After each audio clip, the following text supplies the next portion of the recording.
Sejarah munculnya peringatan Maulid. Disebutkan para ahli sejarah bahwa kelompok yang pertama kali mengadakan Maulid adalah kelompok Batiniyah, yang mereka menamakan dirinya sebagai Bani Fatimiyah dan mengaku sebagai keturunan Ahli Bait atau keturunan Nabi Shallallahu Alaihi Wasallam. Disebutkan bahwa kelompok Batiniyah memiliki 6 peringatan Maulid, yaitu Maulid Nabi Shallallahu Alaihi Wasallam, Maulid Ali bin Abi Thalib radhiyallahu anhu, Maulid Fatimah, Maulid Hasan, Maulid Husain, dan Maulid penguasa mereka. Daulah Batiniyah ini baru berkuasa pada awal abad ke-4 Hijriah.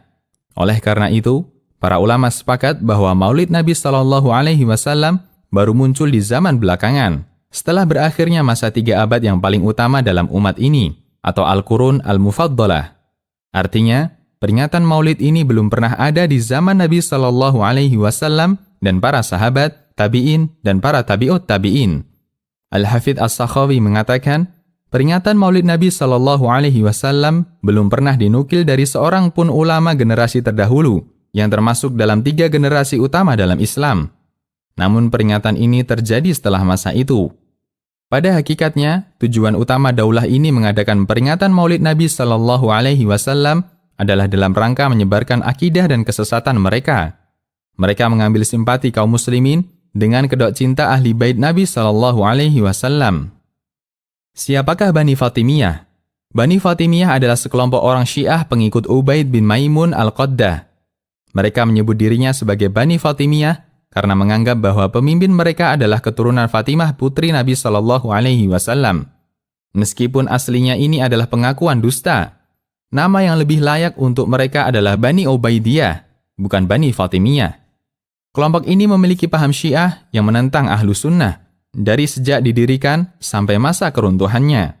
Berkuasa di benua Afrika bagian utara selama kurang lebih 2 abad. Dimulai sejak keberhasilan mereka dalam meruntuhkan Daulah Bani Rustum tahun 297 Hijriah dan diakhiri dengan keruntuhan mereka di tangan Daulah Salahuddin Al-Ayyubi pada tahun 564 Hijriah. Daulah Fatimiyah ini memiliki hubungan erat dengan kelompok Syiah Al-Qaramithah Batiniyah.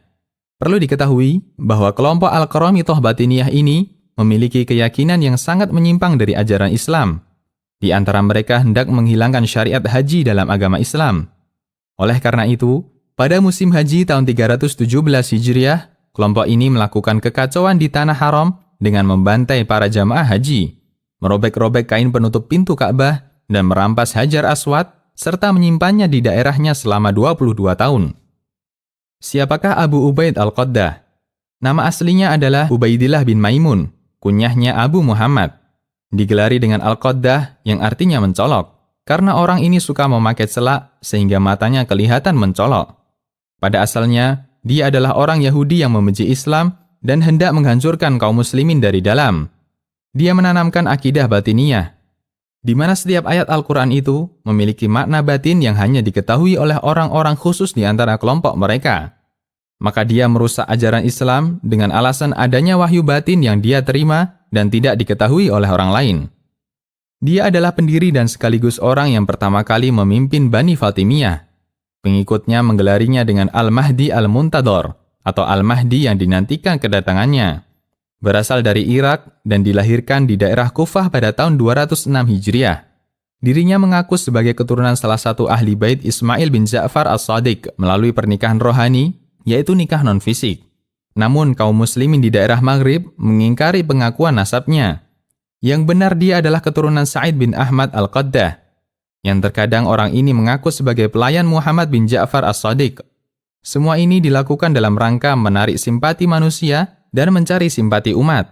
Oleh karena itu, tidak heran jika banyak di antara orang-orang bodoh daerah Afrika yang membenarkan dirinya dan menjadikannya sebagai pemimpin.